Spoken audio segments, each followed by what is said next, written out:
आइए exercise first का question number 78 से लेकर क्वेश्चन नंबर 106 तक डिस्कस करते हैं। क्वेश्चन नंबर 78 है,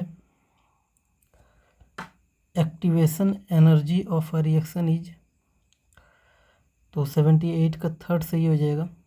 यही एक्टिवेशन एनर्जी का डेफिनेशन है, minimum extra amount of energy needed to overcome the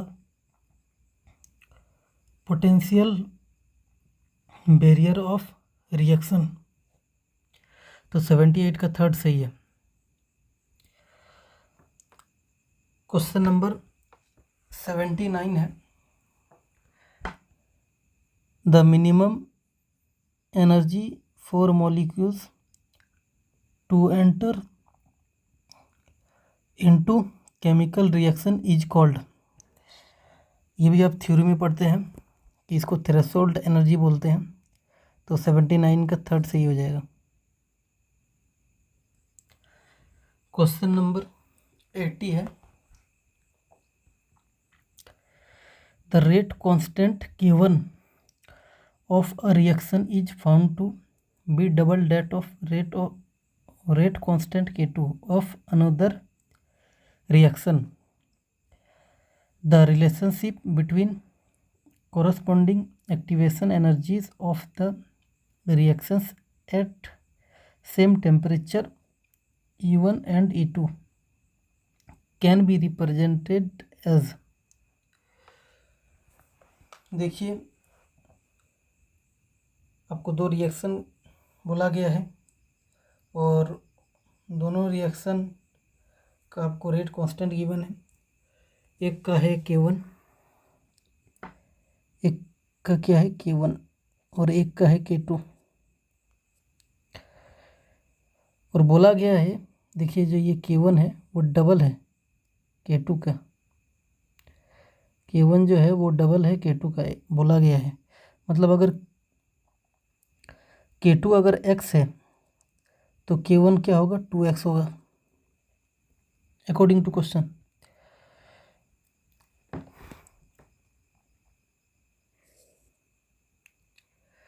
इसका मतलब K1 ग्रेटर है K2 से।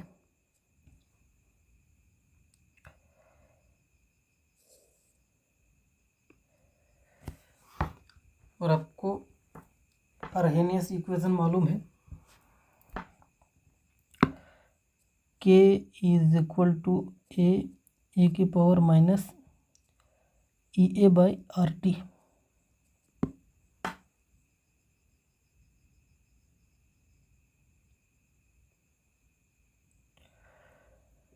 तो इसको ऐसे लिख सकते हैं, K is equal to A divided by E की पावर प्लस में EA बाई RT।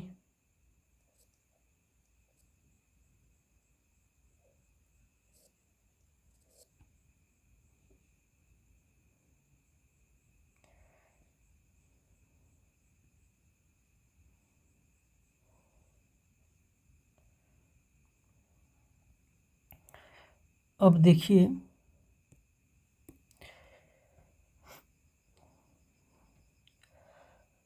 अगर हम ये को कम कर दें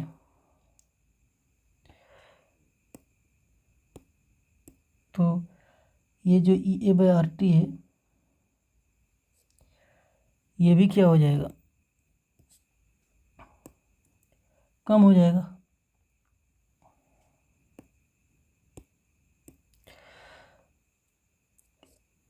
और अगर EA बाई RT कम हो रहा है, इसका मतलब E to the power EA by RT ये भी कम हो जाएगा। और अगर ये वाला फैक्टर कम हो जा रहा है मतलब K बढ़ जा रहा है, इसका मतलब कंक्लूजन निकल रहा है कि EA जब घटेगा तब K बढ़ेगा।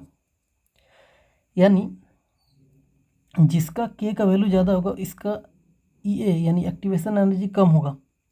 देखिए यहाँ पर K1 ज़्यादा है K2 से, तो जब रेट कांस्टेंट K1 है तब एक्टिवेशन एनर्जी E1 है, और जब रेट कांस्टेंट K2 है तब एक्टिवेशन एनर्जी E2 है।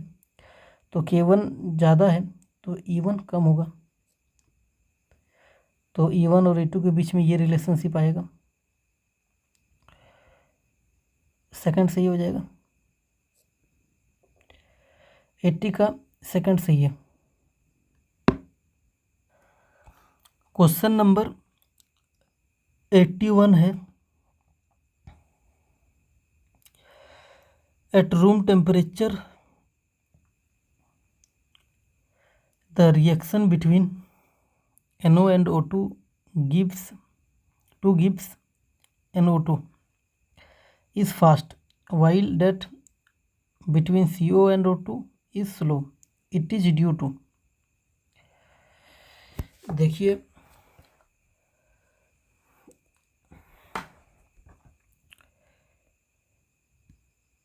NOO2 के साथ रिएक्ट करके क्या बनाएगा, NO2,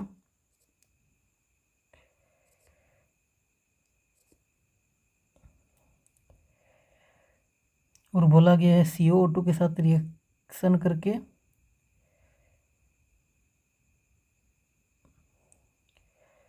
CO2 बनाएगा।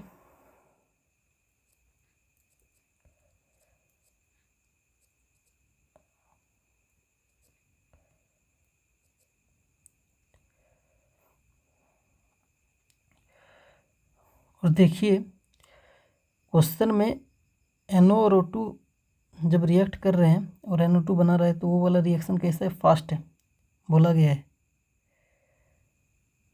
और जब CO और O2 रिएक्ट करके CO2 बना रहे हैं तो वो वाला रिएक्शन कैसा है, स्लो है। मतलब क्वेश्चन में आपको ये वाला रिएक्शन क्या गिवन है, फास्ट है, और ये वाला रिएक्शन कैसा है, स्लो है। मतलब ये वाला रिएक्शन का अगर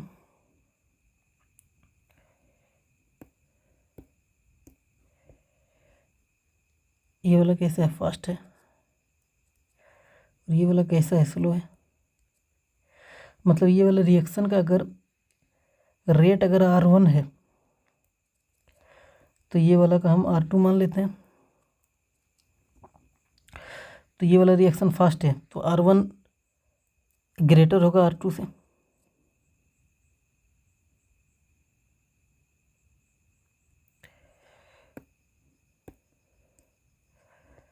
और R is equal to K concentration power order होता है। अगर ये वाला वैल्यू सेम है तो अगर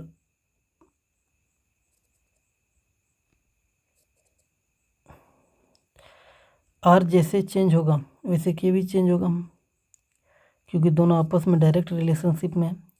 मतलब अगर इस रिएक्शन का रेट कांस्टेंट K1 है ये वाला का, और इस वाला का कितना है, K1 है, और अगर इस वाला का K2 है तो देखिए R और K डायरेक्टली प्रोपोर्शनल है। तो R1 R2 से ज़्यादा है तो K1 भी K2 से ज़्यादा हो जाएगा, तो K1 K2 से ज़्यादा होगा। और अभी आपको बताया कि जिसका E1 कम उसका K ज़्यादा, यानी इसका K ज़्यादा है, K1 ज़्यादा है, तो इसका एक्टिवेशन एनर्जी कम होगा। मतलब अगर इसका अगर E1 होगा और इसका E2 होगा, इस रिएक्शन का एक्टिवेशन एनर्जी अगर E1 होगा और इस रिएक्शन का एक्टिवेशन एनर्जी E2 होगा, तो एक्टिवेशन एनर्जी किसका ज़्यादा हो जाएगा, ये सेकंड वाले का। तो E2 ग्रेटर होगा E1 से। तो रीजन क्या बैठ रहा है आपका, 81 का थर्ड हो जाएगा कि activation energy for the reaction, ये वाले रिएक्शन का लेस देन ये वाला रिएक्शन, वही है। देखिए E1 लेस है E2 से और E1 ये वाले रिएक्शन का है, तो 81 का थर्ड सही हो जाएगा।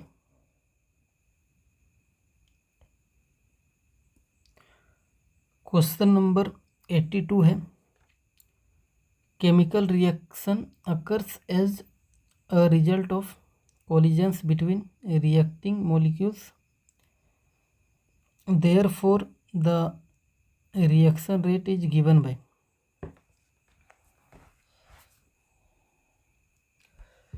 और ये सब आपको 4 ऑप्शन गिवन है।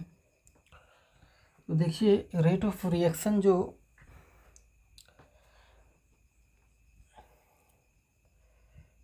डायरेक्टली डिपेंड करता है, वो जो मेन फैक्टर है वो क्या है कि total number of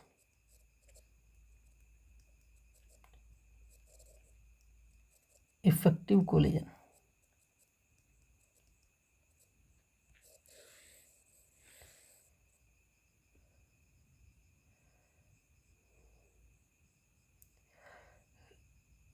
rate reaction given by बोला है, तो जो रेट ऑफ रिएक्शन होता है वो डायरेक्टली प्रोपोर्शनल होता है total number of effective collision, और यही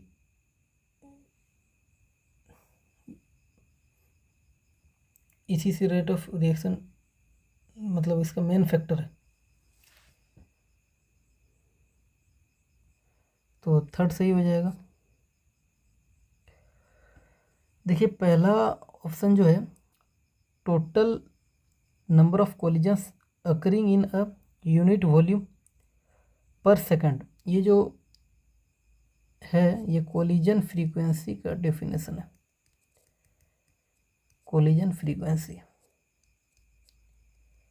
जिसको हम जेड से रिप्रेजेंट करते हैं, और ये जो कोलिजन फ्रीक्वेंसी है ये रेट के डायरेक्टली प्रोपोर्शनल होती है, लेकिन ये मेन फैक्टर नहीं है। कोलिजन फ्रीक्वेंसी जो है डायरेक्टली प्रोपोर्शनल टू रेट होता है, लेकिन ये मेन फैक्टर नहीं है। मेन फैक्टर है total number of effective collision, तो ये फर्स्ट वाला नहीं होगा। सेकंड ऑप्शन है fraction of molecules which possess energy less than the threshold energy.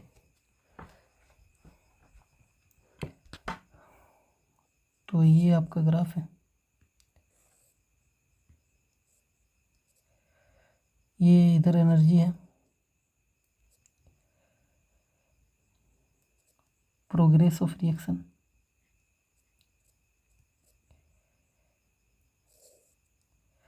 ये आपका थ्रेशोल्ड एनर्जी है, यहाँ रिएक्टेंट है।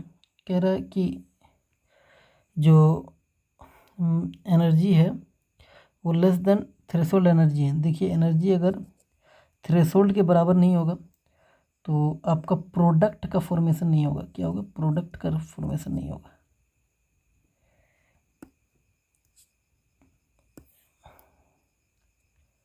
प्रोडक्ट ही नहीं बनेगा। तो सेकंड वाला गलत हो गया।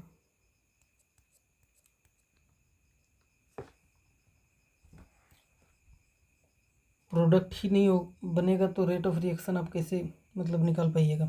रिएक्शन ही जब आगे प्रोसीड नहीं होगा तो सेकंड गलत हो गया। थर्ड देखिए, ये थर्ड तो हो गया। फोर्थ देखिए कि आप टेम्परेचर बढ़ा रहे हैं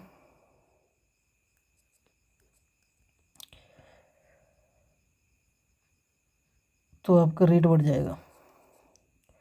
तो टेम्परेचर बढ़ाने से रेट तो बढ़ता है, लेकिन ये भी अगेन डायरेक्ट फैक्टर नहीं है, क्योंकि टेम्परेचर बढ़ाने से आपका नंबर ऑफ एक्टिवेटेड मॉलिक्यूल बढ़ जाएगा, जिससे आपका एवरेज काइनेटिक एनर्जी बढ़ जाएगा और अल्टीमेटली आपका इफेक्टिव कोलिजन बढ़ जाएगा।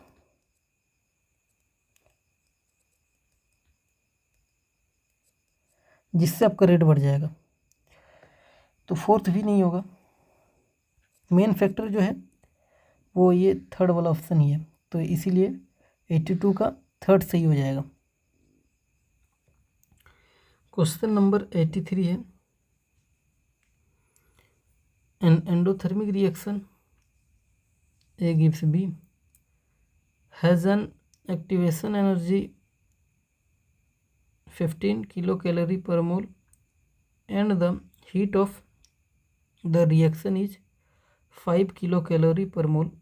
The activation energy of the reaction B gives A. देखिए ये रिएक्शन फॉरवर्ड रिएक्शन है, तो ये वाला एक्टिवेशन एनर्जी क्या है, ये forward activation energy of forward है। इस रिएक्शन को देखिए रिवर्स करके रिएक्शन गिवन है, मतलब activation energy of backward reaction पूछा है। और ये वाला जो 5 है ये आपको डेल्टा एच गिवन है। रिएक्शन कैसा है, एंडोथर्मिक है। एंडोथर्मिक में आपका ग्राफ कैसे बनता है,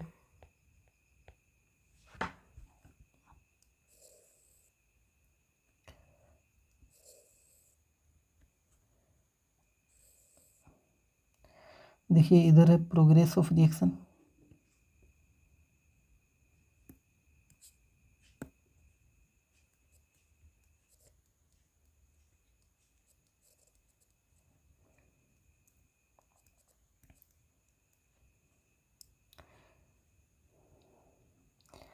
ये आपका है थ्रेशोल्ड एनर्जी,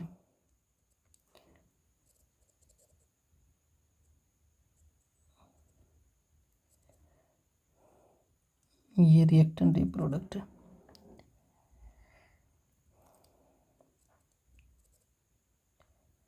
ये आपका HR है, ये आपका EA फॉरवर्ड है, ये आपका EA बैकवर्ड है, और ये आपका HP है।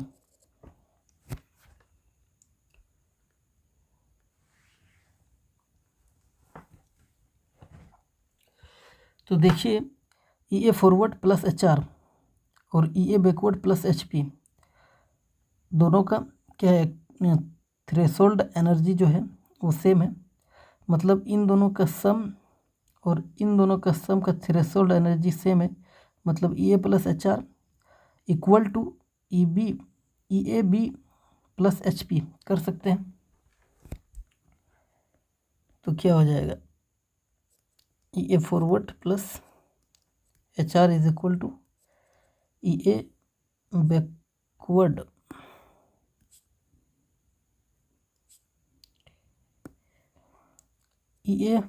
Backward plus HP। अब देखिए इस HR को इधर लेके आइए तो इधर हो जाएगा माइनस HR। देखिए इस HR को इधर लेके आइएगा तो इधर हो जाएगा माइनस HR, और इस EAB को इधर लेके आइएगा तो ये इधर आके क्या हो जाएगा, माइनस EAB, ये हो जाएगा। तो आप लिख सकते हैं HP minus HR is equal to EA forward minus EA backward. HP minus HR को आप डेल्टा H लिख सकते हैं, तो delta H is equal to EA forward minus EA backward. देखिए ये वाला आपका डेल्टा H है, 5 है, 5 है। डेल्टा H को पॉजिटिव लेंगे क्योंकि रिएक्शन एंडोथर्मिक है, तो आपको क्लियर दिख रहा है कि EA फॉरवर्ड ज़्यादा है EA बैकवर्ड से, EA फॉरवर्ड ज़्यादा है EA बैकवर्ड से, तो डेल्टा H क्या आएगा, ग्रेटर देन 0 आएगा, तो डेल्टा H मतलब पॉजिटिव आएगा। तो 5 को प्लस में लेंगे, 5 kilo calorie per mole is equal to EA forward आपको गिवन है, देखिए 15 kilo calorie per mole, 15 given है, माइनस EAB आपको निकालना है, एक्टिवेशन एनर्जी ऑफ बैकवर्ड। देखिए इसको इधर लेके आइए और इसको इधर लेके आइए, ये क्या होगा, EAB is equal to 15 minus 5, तो EAB क्या हो जाएगा, 10 किलो कैलोरी पर मोल, ये आंसर हो जाएगा आपका। तो 83 का थर्ड सही है। क्वेश्चन नंबर 84 है, a large increase in the rate of a reaction for a rise in temperature is due to. देखिए जब आप टेम्परेचर को बढ़ाइएगा तो टेम्परेचर बढ़ाने से नंबर ऑफ एक्टिवेटेड मॉलिक्यूल्स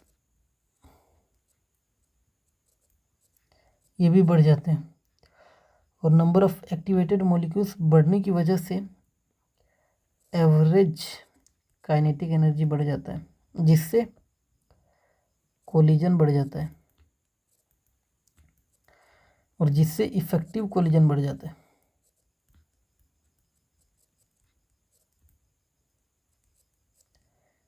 और जिससे रेट बढ़ जाता है।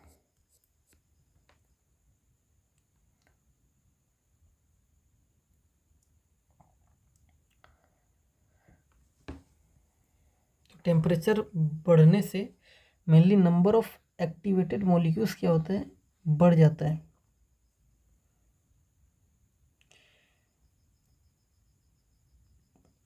तो 84 का सेकंड हो जाएगा।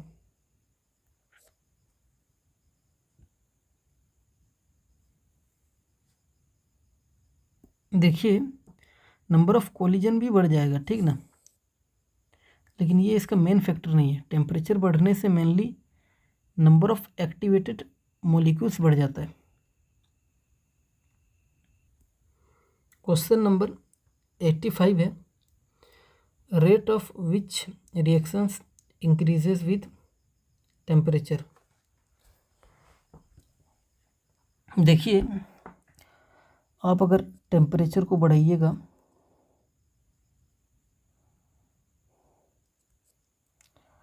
तो चाहे रिएक्शन एंडोथर्मिक होगा चाहे रिएक्शन एक्सोथर्मिक होगा, दोनों ही रिएक्शन में आपका रेट ऑफ रिएक्शन क्या हो जाएगा, टेम्परेचर बढ़ाने से बढ़ जाएगा।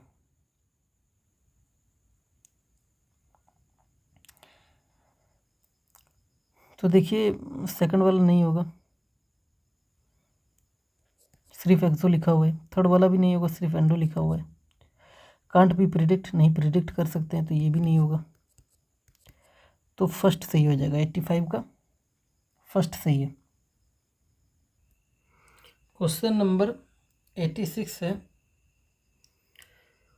The rate of a chemical reaction doubles for every 10 degree Celsius rise in temperature if the temperature is increased by 60 degree Celsius, the rate of reaction increases by। देखिए question में बोला गया है हर 10 डिग्री सेल्सियस राइज होने पर आपका rate of reaction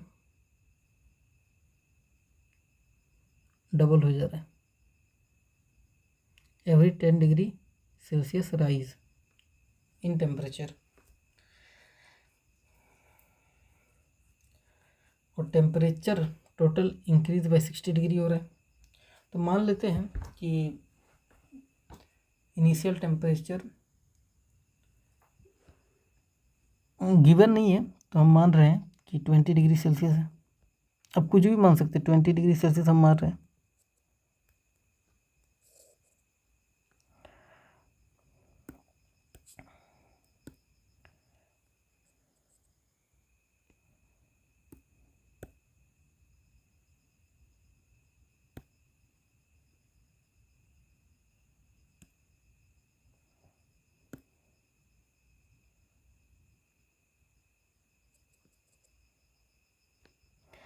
हमने 20 degree में प्लस 10 डिग्री सेल्सियस कर दिया, मतलब 10 डिग्री सेल्सियस से राइज कर दिया। तो अब टेम्परेचर कितना हो जाएगा, 30 डिग्री सेल्सियस हो जाएगा। अगेन 30 डिग्री सेल्सियस में हमने 10 डिग्री सेल्सियस राइज कर दिया, तो अब कितना हो जाएगा, 40 डिग्री सेल्सियस। अगेन हमने 10 डिग्री सेल्सियस का राइज किया, तो अब कितना हो जाएगा बोलिए, 40 डिग्री सेल्सियस से अब हो जाएगा 50 डिग्री सेल्सियस। अगेन 10 का राइज करेंगे, तो अब टेम्परेचर कितना हो जाएगा, 60 डिग्री सेल्सियस। फिर 10 से राइज करेंगे तो अब टेम्परेचर कितना हो जाएगा 70 डिग्री सेल्सियस। और अगेन 10 डिग्री सेल्सियस से राइज करेंगे तो अब टेम्परेचर कितना हो जाएगा आपका 80 डिग्री सेल्सियस। देखिए इंक्रीज बाय 60 मतलब 10, 10, 20, 30, 40, 50, 60 तो टोटल 60 से इंक्रीज हो जा रहा है। यही क्वेश्चन में भी बोला हुआ है। मान लेते हैं 20 डिग्री सेल्सियस जब टेम्परेचर है तब उसका रेट ऑफ रिएक्शन R1 है। और क्वेश्चन में बोला गया है देखिए कि rate of reaction double for every 10 degree Celsius rise in temperature. देखिए हमने टेम्परेचर को 10 डिग्री से बढ़ा दिया है तो रेट भी डबल हो जाएगा। तो पहले R था तो अब कितना हो जाएगा 2R हो जाएगा। फिर से हमने 10 डिग्री सेल्सियस से टेम्परेचर को बढ़ाया तो ये जो रेट है 30 डिग्री सेल्सियस पे 2R, इसका डबल हो जाएगा 40 डिग्री सेल्सियस पे। 2R का डबल कितना हो जाएगा 4R। फिर से हमने टेम्परेचर को 10 डिग्री सेल्सियस से बढ़ाया मतलब इसका डबल 8R। अगेन हमने टेम्परेचर को 10 डिग्री सेल्सियस से बढ़ाया तो इसका डबल 16R। फिर से हमने 10 डिग्री सेल्सियस से टेम्परेचर को बढ़ाया तो 16R का डबल 32R। और लास्ट में हमने अगेन 10 डिग्री सेल्सियस से टेम्परेचर को बढ़ाया तो 32R का डबल कितना हो जाएगा 64R। मतलब हमने टोटल 7 डिग्री से टेम्परेचर बढ़ाने से जो रेट ऑफ रिएक्शन है वो 64 टाइम्स हो जा रहा है। तो 86 का थर्ड सही हो जाएगा। ये आपका है मेथड 1।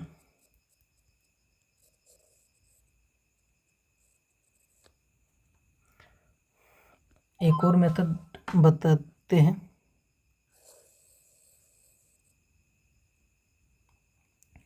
मेथड 2।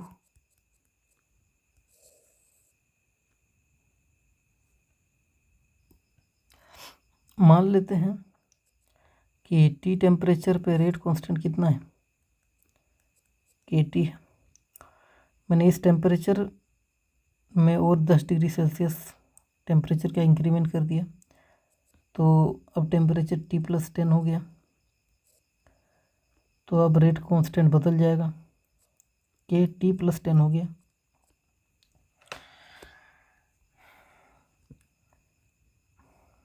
तो अब ये वाला रेट कांस्टेंट और इसको डिवाइड कर दीजिएगा तो म्यू वो होता है KT+10/KT। और ये जो म्यू है यही है टेम्परेचर कोफिशिएंट। क्या है टेम्परेचर कोएफिशिएंट। और जनरली हम लोग म्यू का वैल्यू को 2 लेते हैं। म्यू इक्वल टू 2 जनरली लिया जाता है।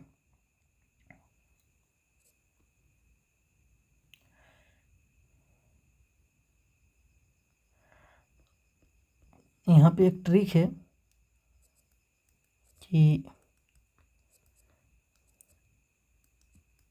म्यू का पावर ΔT/10। इससे हमको ये पता चलेगा कि आपका रेट कांस्टेंट यानी के कितना टाइम्स हो गया होगा। और हमको के अगर मालूम चल गया तो R इज इक्वल टू के कंसंट्रेशन पावर ऑर्डर। के अगर कितना टाइम हो रहा है ये मालूम चल गया तो रेट ऑफ रिएक्शन भी उतना टाइम हो जाएगा, ये भी हमको मालूम हो जाएगा।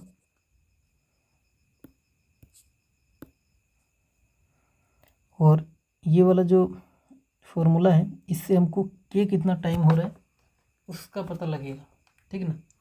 तो म्यू को जनरली 2 लिया जाता है तो 2 ले लेंगे। अब देखिए ΔT क्वेश्चन में बोला गया है कि if the temperature is increased by 60 degree Celsius, मतलब यही क्या है इंक्रीज बाय लिखा हुआ है तो ये ΔT हो जाएगा 60 डिग्री सेल्सियस। तो ΔT कितना है 60 है, डिवाइडेड बाय 10 कर दीजिए तो 0 से 0 काट दिए, 2 की पावर 6, इसको आप सॉल्व करिएगा 64 आएगा। मतलब के आपका कितना हो रहा है 64 टाइम्स इनिशियल का। मान लेते ये टेम्परेचर हमने जो माना है 20 डिग्री सेल्सियस और 80 डिग्री सेल्सियस, तो 20 डिग्री सेल्सियस 80 डिग्री सेल्सियस, पहले मान लेते रेट कांस्टेंट किए हैं, अब के डेस हो गया होगा। तो देखिए यहाँ से के डेस का वैल्यू कितना हो रहा है 64 टाइम्स, यानी के डेस कितना हो गया 64 टाइम्स ऑफ के। तो रेट अगर इनिशियली 20 डिग्री सेल्सियस पे आठ रहा होगा, ये आर रहा होगा, तो 80 डिग्री सेल्सियस पे कितना हो जाएगा आर डेस 64 टाइम्स ऑफ आर, रेट भी तो 64 टाइम्स हो जाएगा ना।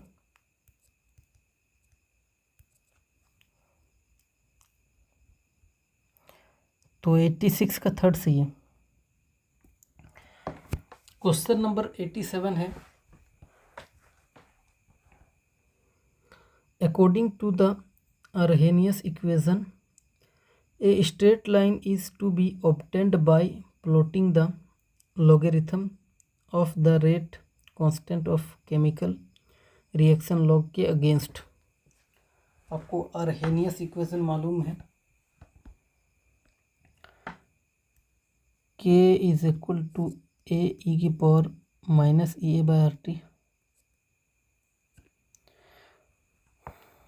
नेचुरल लॉग ले लीजिए आप, तो क्या हो जाएगा l N k equal to l N a plus L N E की power minus E A by R T हो जाएगा। अब देखिए ये वाला जो पावर है ये बाहर आके मल्टीप्लाई हो जाएगा, तो एल एन के जो हो जाएगा वो minus E A by R T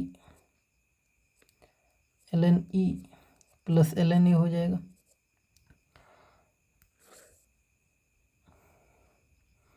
अब देखिए आप एल एन ई को लॉग बेस ई बोल सकते हैं, ये लिख सकते हैं आप एल एन ई को। और आपको एक लॉग का प्रॉपर्टी मालूम होगा, जैसे लॉग ए बेस बी, तो इसको आप लिख सकते हैं कि log b divided by log a, ये लॉग की प्रॉपर्टी है, इसको आप ऐसे लिख सकते हैं। तो इसी तरह अब देखिए एक बार लिख लीजिए log e divided by log e, तो एल एन ई क्या हो जाएगा log e divided by log e, तो लॉग ई से लॉग ई कट जाएगा, तो इसका वैल्यू आ जाएगा 1। तो एल एन ई का वैल्यू कितना आ जा रहा है 1, एल एन ई का वैल्यू 1 के बराबर आ जा रहा है। तो आप L N K is equal to minus E A by R T और एल एन ई का value 1 plus L N A.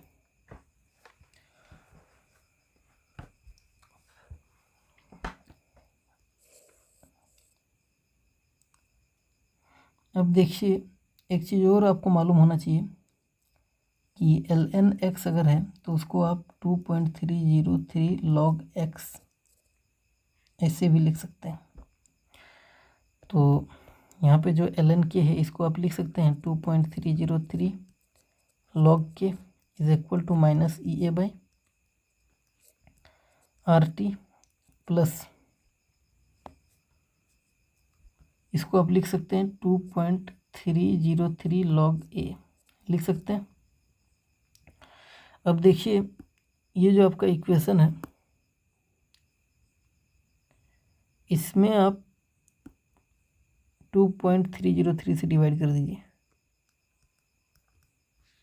2.303 देखिए ये वाला 2.303 और ये वाला 2.303 कट जाएगा, तो आपका इक्वेशन जो बनेगा log K equal to minus E A by 2.303 RT plus log A, ये इक्वेशन बन जाएगा।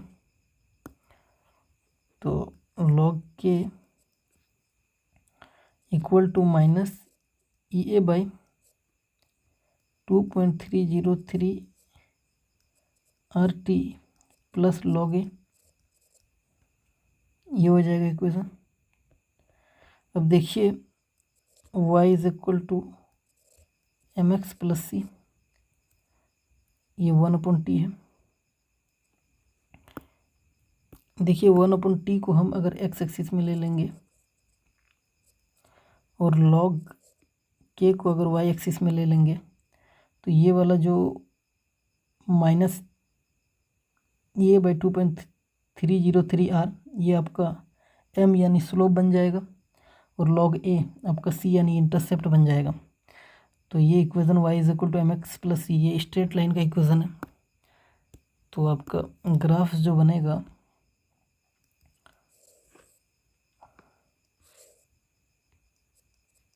वन अपॉन टी, इधर आएगा log के। देखिए स्लोप निगेटिव है तो ग्राफ आपका ऐसा बनेगा, ठीक ना, ऐसा ऐसा ग्राफ आपका नहीं बनेगा क्योंकि स्लोप पॉजिटिव होता तो ऐसा बनता, स्लोप पॉजिटिव होता तो ऐसा बनता, स्लोप निगेटिव है तो ग्राफ ऐसा बनेगा आपका।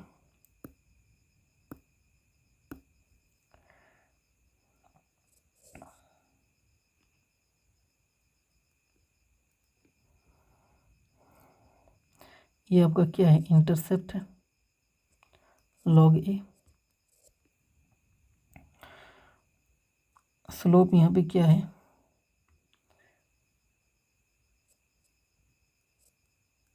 स्लोप कैसे निकलेगा, tan थीटा से, और वो क्या है minus EA by 2.303 R।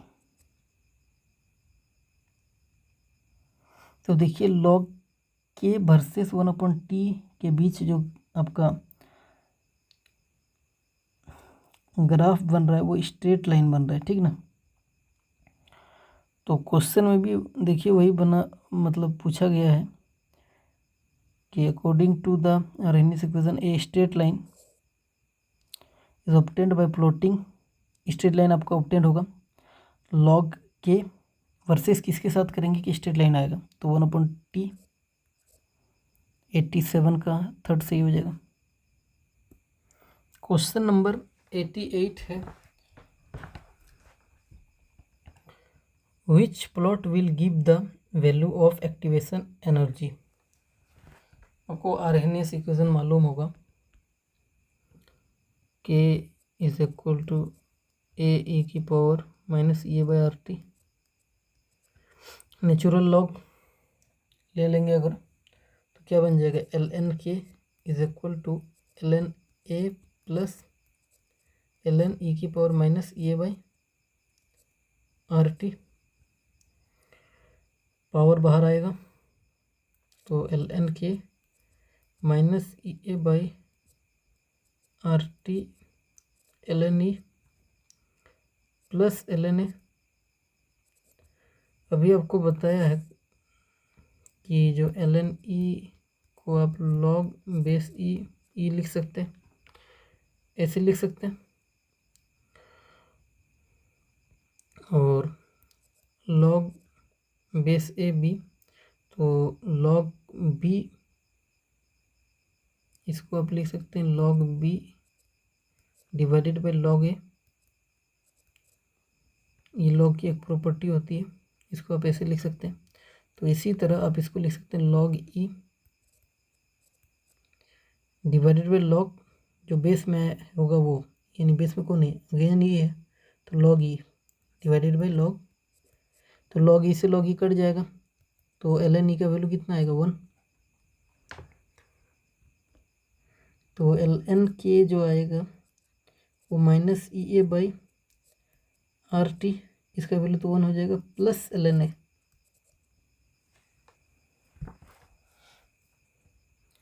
y is equal to mx plus C.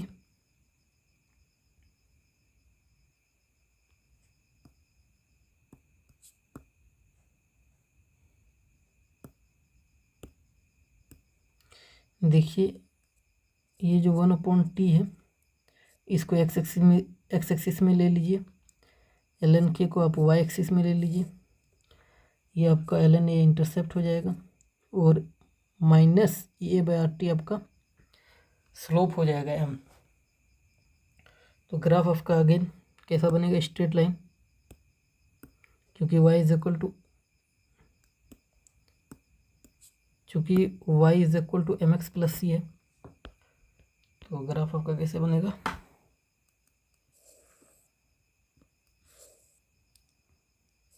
Straight line, इधर ln k 1/t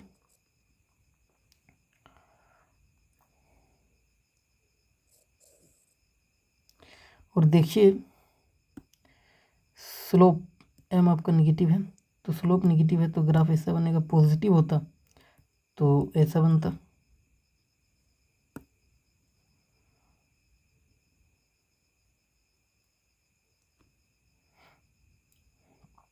ये आपका क्या है, इंटरसेप्ट क्या है, ln a, स्लोप क्या है आपका, स्लोप आप tan थीटा से निकालिएगा, अगर ये एंगल थीटा होगा तो m निकलेगा tan थीटा से, और वो क्या है माइनस EA/RT, माइनस RT नहीं, माइनस EA/R होगा।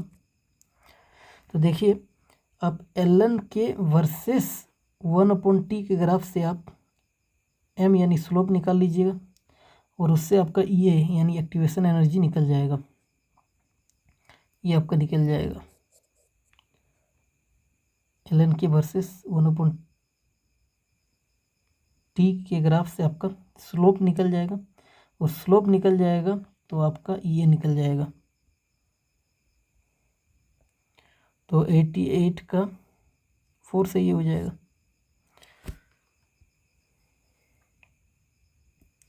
क्वेश्चन नंबर 89 है, given that k is the rate constant of any reaction at temperature T, then the value of limit when temperature tends to infinity log k is। तो मान लीजिए percentage activation जो है 10 to 100 कर रहा है, percentage activation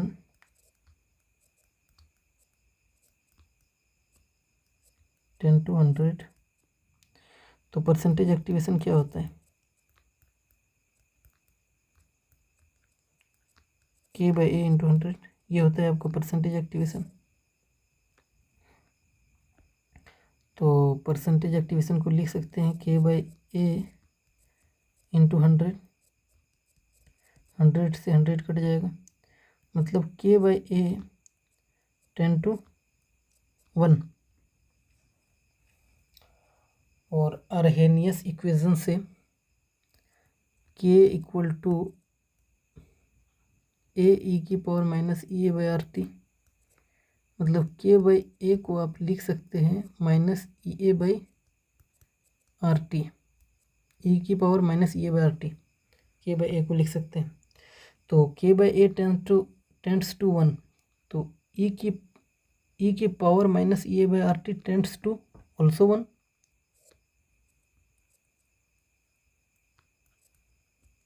tends to 1। अब मान लीजिए कि E⁻−x है और इसका वैल्यू 1 है, मतलब 1/e⁻+x, इसका वैल्यू 1 है, तो e का पावर क्या होना चाहिए कि वो 1 हो जाएगा, तो e का पावर 0 होगा, मतलब x का वैल्यू 0 हो जाएगा, तभी ये 1 होगा, 1/e⁻0 = 1। और अगर e⁻−x टेंड टू 1 होगा तो जो ये x है ये टेंड्स टू 0 हो जाएगा, मतलब जो यहाँ पे है e⁻−EA/RT अगर टेंड्स टू 1 हो रहा है तो E/RT टेंड्स टू 0 हो जाएगा, E/RT टेंड्स टू 0।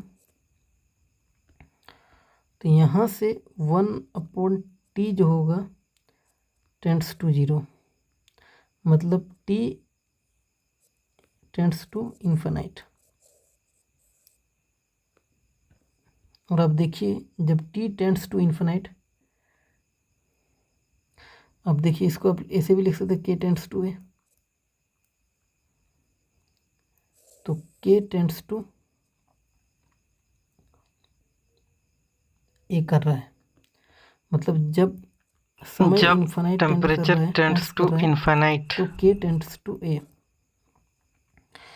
तो log K also tends to log A, तो 89 का क्या होगा, when temperature tends to infinite, तो log के किसके बराबर, किसके तरफ टेंड्स होगा, log ए के। 89 का फोर्थ सही है। क्वेश्चन नंबर 90 है, the rate constant, the activation energy and the frequency factor of a chemical reaction at 25 degree Celsius are 3 × 10⁻⁻⁴। मतलब ये क्या है, के आपका 104.4 किलो जूल पर मोल, ये आपका ये है।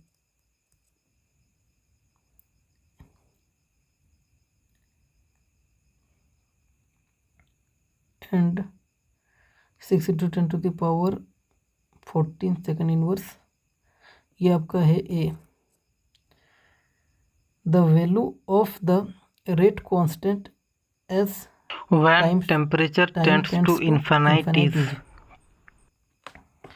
देखिए आपको अभी बताया कि जब temperature tends to infinite is, तो के टेंड्स टू ए, और ए का वैल्यू कितना है, इतना, तो 90 का सेकेंड सही हो जाएगा। क्वेश्चन नंबर 91 है, for an endothermic reaction where delta H represents the enthalpy of the reaction in kilojoule per mole, the minimum value for the energy of activation will be। देखिए रिएक्शन आपको endothermic reaction बोला गया है, तो endothermic का graph क्या होगा,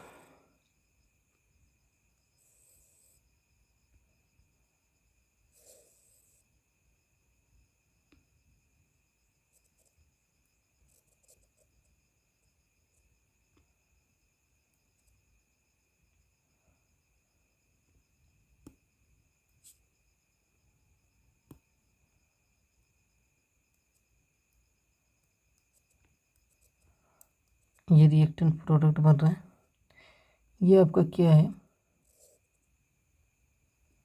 ई forward. और देखिए ये वाला जो आपका है,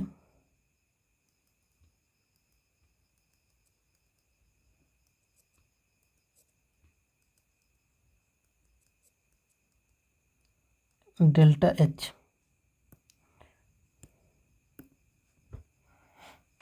तो आप देख सकते हैं जो ई फॉरवर्ड है, ये फॉरवर्ड है वो ज़्यादा है डेल्टा एच से, मॉड ऑफ डेल्टा एच से ज़्यादा है।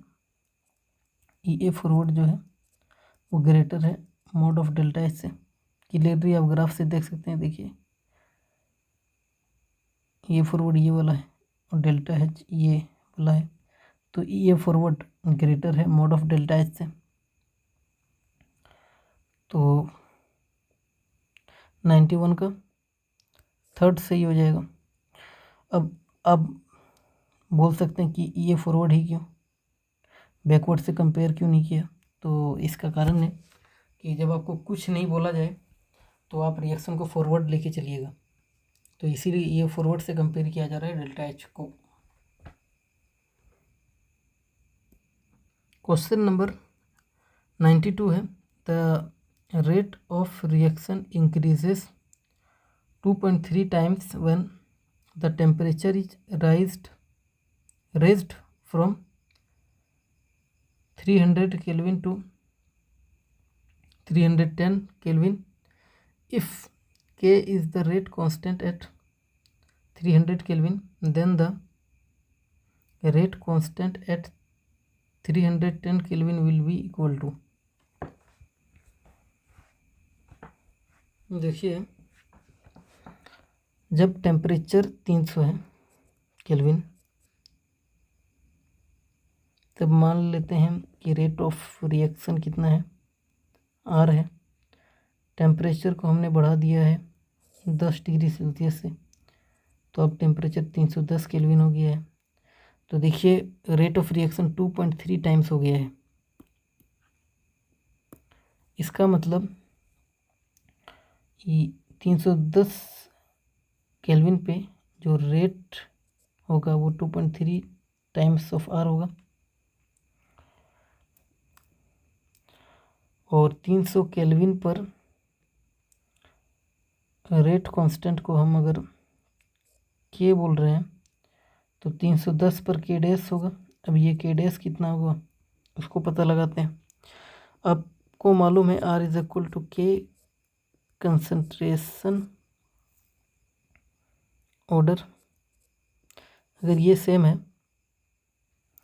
तो देखिए रेट ऑफ रिएक्शन जितना टाइम हो जाएगा उतना ही टाइम्स K हो जाएगा, क्योंकि इन दोनों के बीच में डायरेक्ट रिलेशनशिप है। तो रेट ऑफ रिएक्शन बोला गया 2.3 टाइम्स हो जा रहा है, तो K भी, रेट कांस्टेंट भी 2.3 टाइम्स हो जाएगा। मतलब 300 केल्विन पर अगर K है तो 310 केल्विन पर K डैश कितना हो जाएगा, 2.3 टाइम्स ऑफ K। तो 92 का थर्ड सही होगा। क्वेश्चन नंबर 93 है,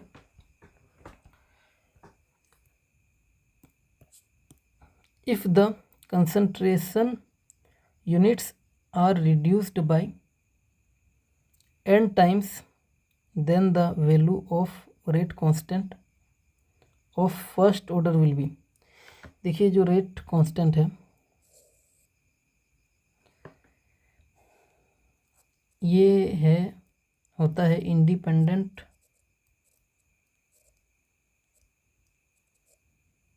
ऑफ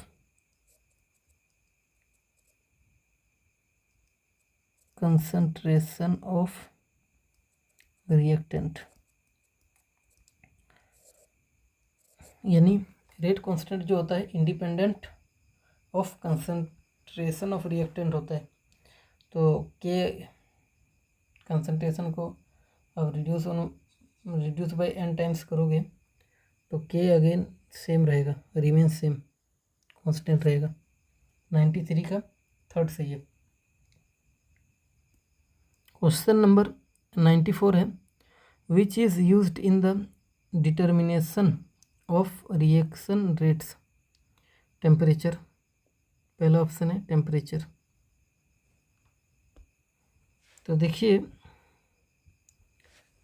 टेम्परेचर को आप अगर बढ़ाइएगा तो नंबर ऑफ एक्टिवेटेड मॉलिक्यूल बढ़ जाएगा, जिससे आपका एवरेज काइनेटिक एनर्जी बढ़ जाएगा, जिससे कोलिजन बढ़ जाएगा, जिससे इफेक्टिव कोलिजन बढ़ जाएगा,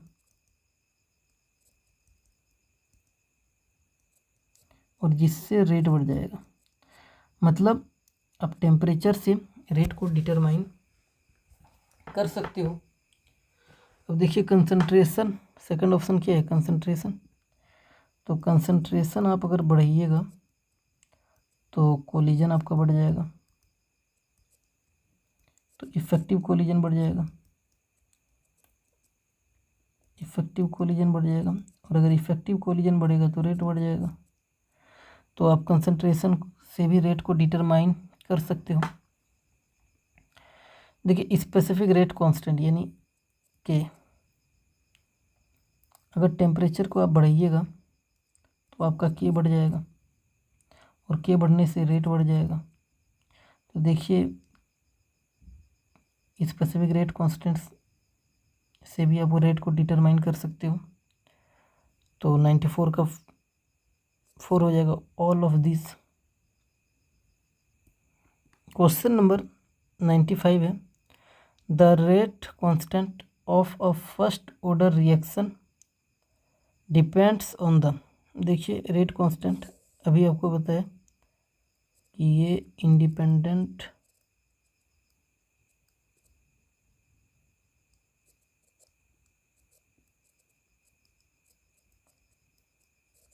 ऑफ कंसंट्रेशन, यानी ये कंसंट्रेशन के इंडिपेंडेंट होता है, चाहे रिएक्टेंट का कंसंट्रेशन हो या फिर प्रोडक्ट का। तो ये दोनों ऑप्शन कट गया, फर्स्ट एंड सेकंड। देखिए जब कंसंट्रेशन पे डिपेंड नहीं कर रहा है तो वॉल्यूम पे कैसे करेगा, ठीक ना, तो वॉल्यूम पे भी डिपेंड नहीं करेगा, थर्ड भी गया। टेम्परेचर पे रेट कांस्टेंट डिपेंड करता है, क्योंकि आप टेम्परेचर बढ़ाइएगा तो रेट कांस्टेंट आपका बढ़ जाएगा, तो 4 सही हो जाएगा। क्वेश्चन नंबर 96 है, for the decomposition of N2O5 gas it is given that, ये आपको रिएक्शन है, activation energy equal to EA,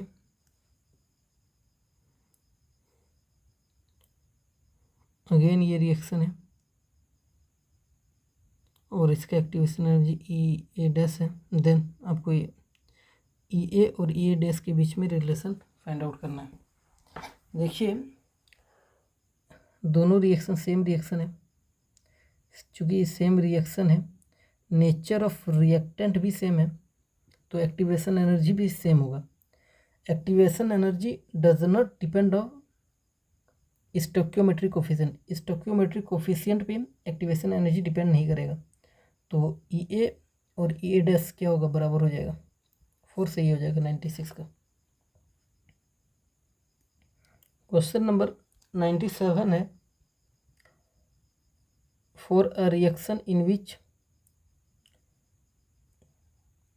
case the activation energies of forward and reverse reactions are equal. तो देखिए डेल्टा H अभी आपको बताया जो होता है EA forward minus EA backward होता है।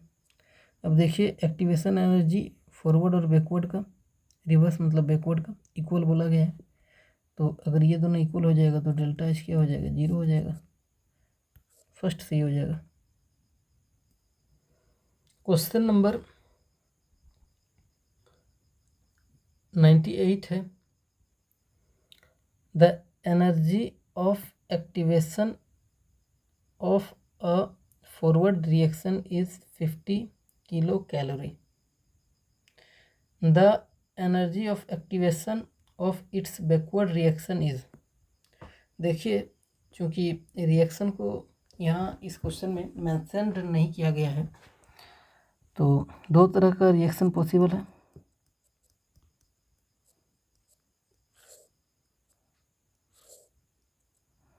एक एंडोथर्मिक रिएक्शन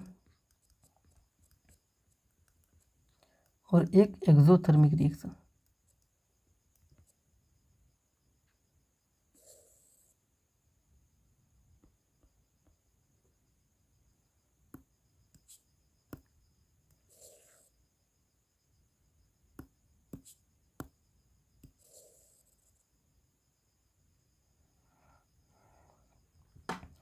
तो देखिए एंडोथर्मिक का ग्राफ कैसे बनेगा,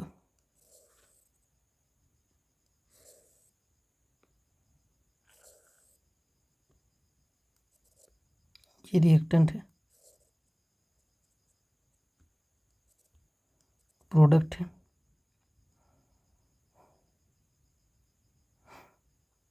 ये है EA फॉरवर्ड,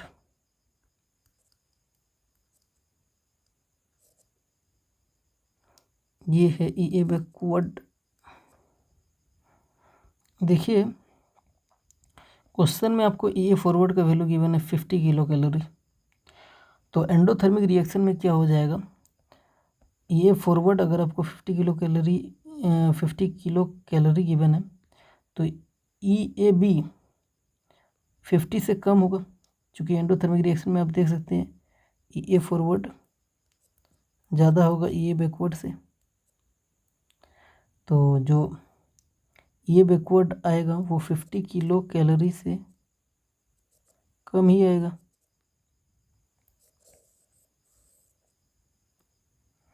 अब देखिए एक्सोथर्मिक में ग्राफ कैसे बनेगा।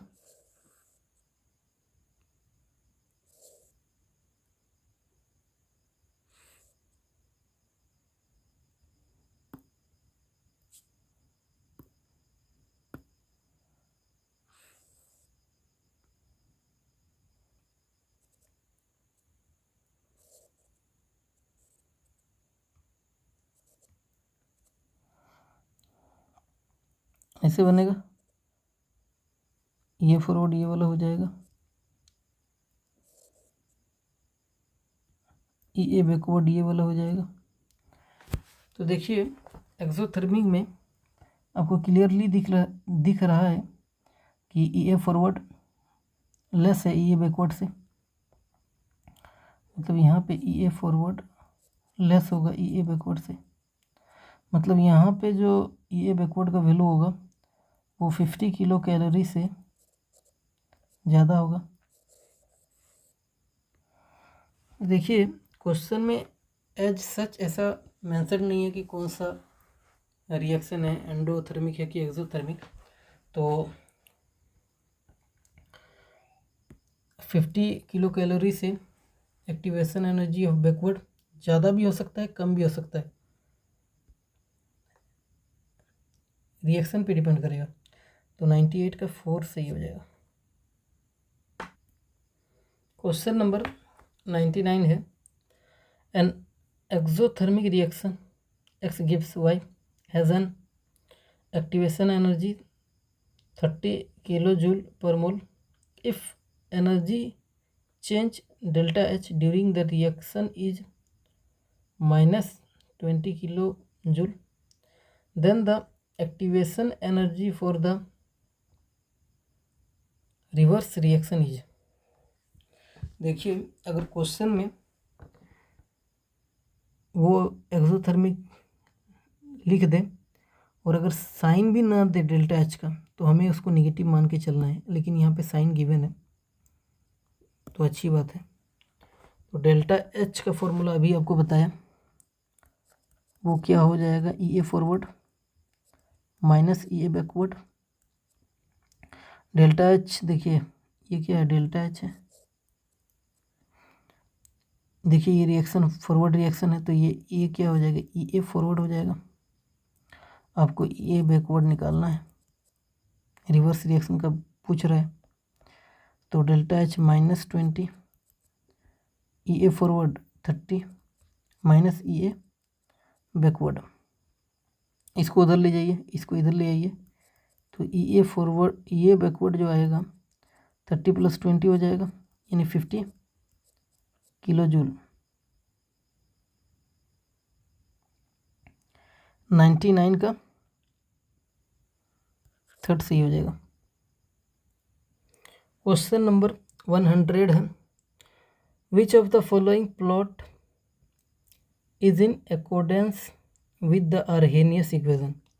अभी आपको आर्हेनियस इक्वेशन में आपको ग्राफ प्लॉट करके दिखाया पिछले 2 क्वेश्चन में, उसमें लॉग के वर्सेस 1/t के बीच में ग्राफ बन रहा था और स्ट्रेट लाइन बन रहा था और उसमें नेगेटिव स्लोप था। तो ये वाला बनेगा लॉग के वर्सेस 1/t के बीच में। देखिए नेगेटिव स्लोप है तो ग्राफ ऐसा बन रहा है, पॉजिटिव स्लोप होता तो ग्राफ ऐसा बनता, तो ये वाला नहीं होगा। तो 100 का 3rd सही है।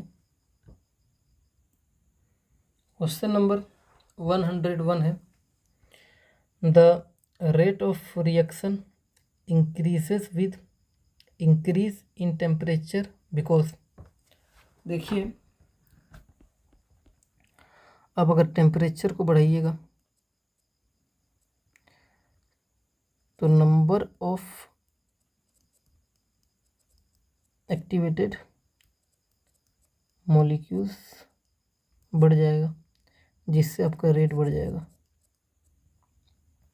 ठीक ना।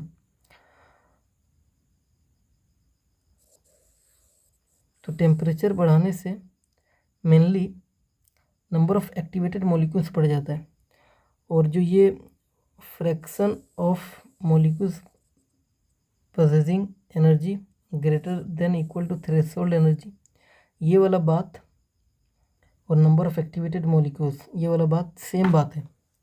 तो ये भी क्या हो रहा है, इंक्रीज हो रहा है, rate of reaction increase temperature increase होने पे हो रहा है, क्योंकि ये वाला चीज़, ये वाला पॉइंट इंक्रीज हो जा रहा है। तो थर्ड ऑप्शन सही हो जाएगा, fraction of molecules possessing energy greater than equal to threshold energy और नंबर ऑफ एक्टिवेटेड मॉलिक्यूल्स, ये दोनों स्टेटमेंट सेम स्टेटमेंट है, ठीक ना। अब देखिए पहला वाला क्यों नहीं है, क्योंकि टेम्परेचर बढ़ाने से नंबर ऑफ एक्टिवेटेड मॉलिक्यूल्स बढ़ जाता है और कोलिजन भी बढ़ता है, जिससे रेट बढ़ता है। कोलिजन जो है ना वो मेन फैक्टर नहीं है, मेन फैक्टर यही वाला है, नंबर ऑफ एक्टिवेटेड मॉलिक्यूल्स का बढ़ना यही मेन फैक्टर है। कोलिजन भी बढ़ता है बट ये मेन फैक्टर नहीं है, तो ये नहीं होगा। क्वेश्चन नंबर 102 है, for certain gaseous reaction rise of temperature from 25 degree Celsius to 35 degree Celsius doubles the rate of reaction, what is the value of activation energy. देखिए 25 डिग्री सेल्सियस से temperature कितना बढ़ जा रहा है, 35 डिग्री सेल्सियस। अगर यहाँ पर rate of reaction 25 degree Celsius पे आर है, तो कह रहा है 10 डिग्री से बढ़ाने से रेट ऑफ रिएक्शन देखिए डबल बोल रहा है, तो ये 2R हो गया। और आपको मालूम है R इज इक्वल टू के कंसंट्रेशन पावर ऑर्डर, ये अगर सेम है तो अगर रेट अगर डबल हो जा रहा है तो के भी डबल हो जाएगा, क्योंकि इन दोनों के बीच डायरेक्ट रिलेशनशिप है। तो मतलब अगर 25 डिग्री सेल्सियस पे अगर रेट कांस्टेंट के होगा तो 35 डिग्री सेल्सियस पे रेट कांस्टेंट 2K हो जाएगा। 25 डिग्री सेल्सियस मतलब 298 केल्विन, और 35 डिग्री सेल्सियस मतलब इसमें और 10 बढ़ा दिए 298 में 308 308 हो जाएगा केल्विन। अब आपको एक फॉर्मूला मालूम होगा, log K2/K1 equal to EA/2.303 R 1/T1 minus 1/T2।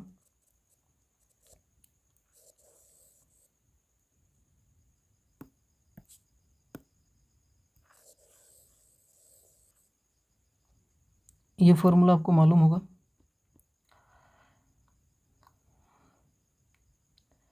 अगर 25 डिग्री सेल्सियस पे K है और 35 डिग्री सेल्सियस पे 2K है, मतलब K1/K2 का, अगर इसको K2 बोल रहे हैं और इसको K1 बोल रहे हैं, तो K1/K2 का रेशियो कितना आएगा, 2 आएगा। तो log K2/K1 मतलब log 2 लिख सकते हैं, इक्वल टू EA/2.303 R। ये वाला इनिशियल टेम्परेचर है, मतलब ये T1 है।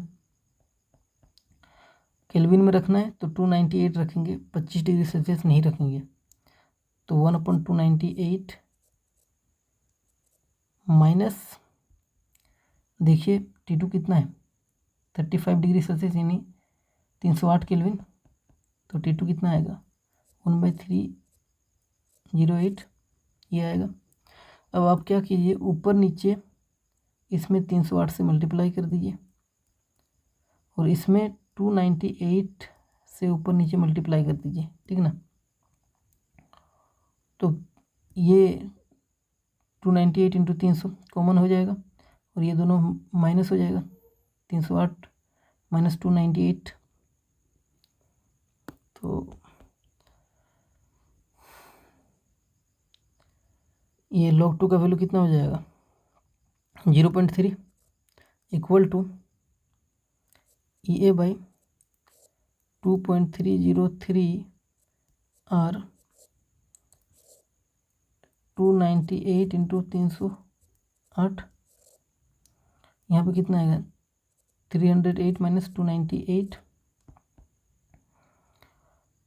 0.3 equal to EA by 2.303 R। इसको घटाइएगा तो कितना आएगा 10 डिवाइडेड बाई 298 इंटू 308।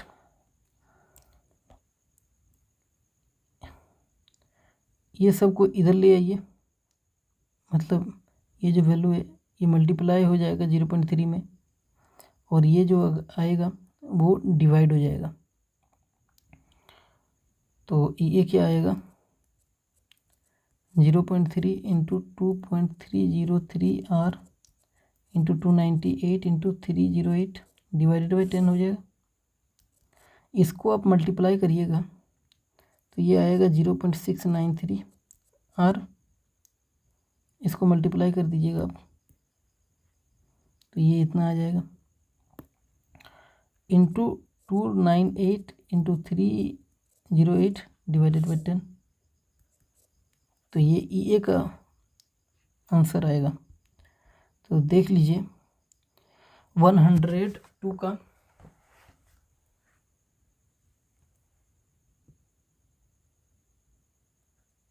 4 सही है। क्वेश्चन नंबर 103 है, for producing the effective collisions the colliding molecules must possess. देखिए जो ये मोलिक्यूल्स होगा कोलाइडिंग मोलिक्यूल्स, उसके पास energy as well as proper orientation होना चाहिए। तो 103 का थर्ड 103 का फोर्थ सही होगा, as well as proper orientation of collision. 103 का फोर्थ सही हो जाएगा। क्वेश्चन नंबर 104 है, the half life for a reaction dash of temperature. देखिए T हाफ जो होता है वो inversely proportional to rate constant होता है, और अगर आप टेम्परेचर बढ़ाइएगा तो आपका K बढ़ जाएगा। और यहाँ से आप देख सकते हैं कि K अगर आपका बढ़ रहा है तो T हाफ क्या हो जा रहा है, घट जा रहा है। T हाफ क्या हो जा रहा है, आपका घट जा रहा है। तो the half life for a reaction decreases with increase of temperature. Temperature बढ़ाने से T हाफ डिक्रीज हो जाएगा, इंडिपेंडेंट तो नहीं होगा। Increases with increase in temperature, नहीं ये गलत हो जाएगा। Decreases with increase in temperature, ये सही हो जाएगा। 104 का थर्ड सही हो जाएगा। इंक्रीजेस और decreases with increase in temperature, ये गलत हो जाएगा अगेन। क्वेश्चन नंबर 105 है, the activation energy for a chemical reaction depends upon. देखिए एक्टिवेशन एनर्जी जो होता है वो नेचर ऑफ रिएक्टिंग स्पीसीज पे डिपेंड करता है और कैटलिस्ट पे डिपेंड करता है, वो टेम्परेचर पे डिपेंड नहीं करता है। तो टेम्परेचर पे डिपेंड नहीं करेगा पहला option. Nature of reacting species, yes इस पे डिपेंड करता है। तो 105 का सेकंड सही हो जाएगा। दो ही चीज़ों पे डिपेंड करता है, nature of reacting species and catalyst. Question number 106 है, during decomposition of an activated complex ये ऑप्शन है, 4 ऑप्शन है। Some energy is observed, some energy is released, no energy change, both 1 and 2। देखिए ये आपका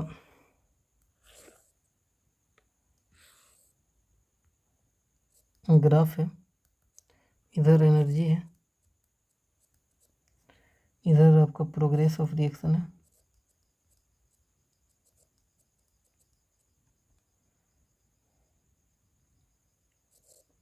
ये रिएक्टेंट है,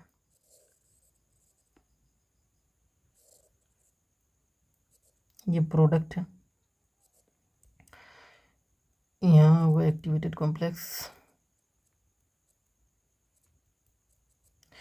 तो देखिए रिएक्टेंट से एक्टिवेटेड कॉम्प्लेक्स बनने तक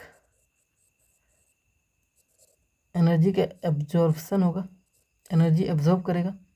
देखिए क्योंकि रिएक्टेंट लो एनर्जी पे है और एक्टिवेटेड कॉम्प्लेक्स हाई एनर्जी पर है, तो मतलब यहाँ पे एनर्जी का गेन होगा, मतलब एनर्जी यहाँ पे क्या होगा, एब्जॉर्ब होगा।